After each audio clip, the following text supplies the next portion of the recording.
Councilors, before you hear public testimony tonight, I want to encourage you to become deliberate about something that can sometimes be a little difficult. It is still for me. And that's the process of decolonizing our minds as we consider this decision.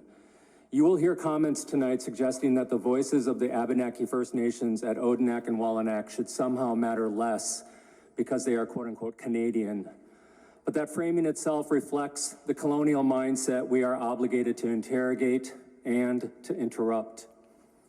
There are not, I've said this before, Canadian Abenaki. There are not Vermont Abenaki.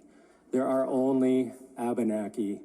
The borders imposed across Indakina, the Abenaki homeland that spans what we now call Vermont, Quebec, and beyond, do not erase Indigenous sovereignty or identity.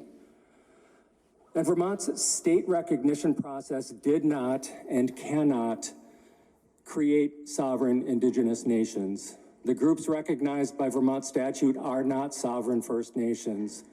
Odanak and Wallanack are sovereign Abenaki First Nations, and they were excluded entirely from the state processes that purported to determine Indigenous identity and representation in this state.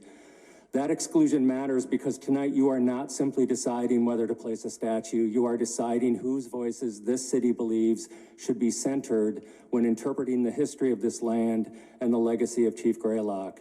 And as you listen tonight, I ask you to pay very close attention when you hear from direct descendants of Chief Greylock himself.